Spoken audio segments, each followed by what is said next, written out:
So పొత్తులు okay అయిపోయాయి, కానీ సీట్ల పంపకం మీద మాత్రం ఇప్పటి వరకు క్లారిటీ లేదు. సో మీ దగ్గర ఉన్న ఇన్ఫర్మేషన్ ఏంటి అనిల్?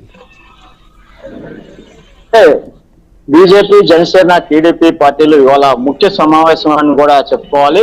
ఉండవల్లిలోని చంద్రబాబు నివాసానికి మరికొద్దిసేపట్లో జనసేన అధినేత పవన్ కళ్యాణ్, బీజేపీ రాష్ట్ర అధ్యక్షురాలు పురంధేశ్వరితో పాటు కేంద్ర బృందం కూడా అక్కడికి చేరుకునే అవకాశాలు ఉన్నాయి. మరికొద్ది సేపట్లోనే చంద్రబాబు నివాసానికి రానున్నారు.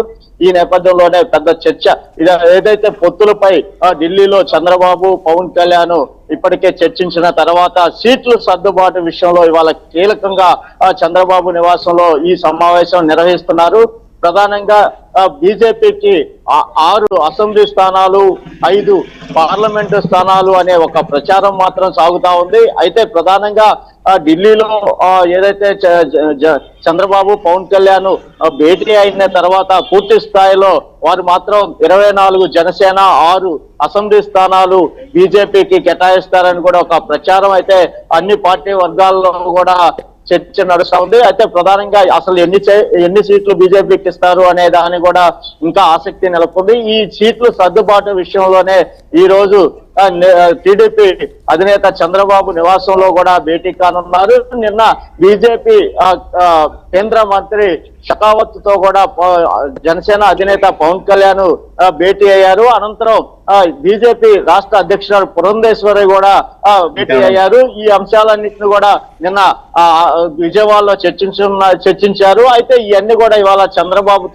చంద్రబాబు నివాసంలో భేటీ అయిన తర్వాత సీట్లు సర్దుబాటు విషయంలో ఒక క్లారిటీ వచ్చే అవకాశాలు మాత్రం ఉన్నాయని మనకు తెలుస్తా ఉంది.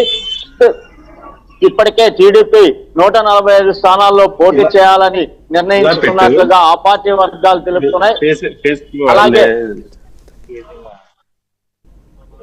అలాగే జనసేన 24 సీట్లు అసెంబ్లీలో పోటీ చేయనున్నాయి, 3 పార్లమెంట్ లో పోటీ చేయనున్నట్లుగా ఇప్పటికే 2 పార్టీల అధినేతలు కూడా వెళ్ళడం జరిగింది. ఇప్పుడు బీజేపీకి 5 అసెంబ్లీ, 5 పార్లమెంటు, 6 అసెంబ్లీ స్థానాలు కూడా కేటాయిస్తారని కూడా ఒక చర్చ అయితే నడుస్తా ఉంది. Right, thank you Anil. మరింత తాజా సమాచారం కోసం మిమ్మల్ని మళ్ళీ కాంటాక్ట్ చేస్తాం. అది పరిస్థితి. సో సీట్ల పంపకం మీద ఇవాళ రేపట్లో క్లారిటీ వచ్చే అవకాశం ఉంది. ఇప్పటికే ఒక అవగాహనకు వచ్చినట్టుగా తెలుస్తోంది. గతంలో భారతీయ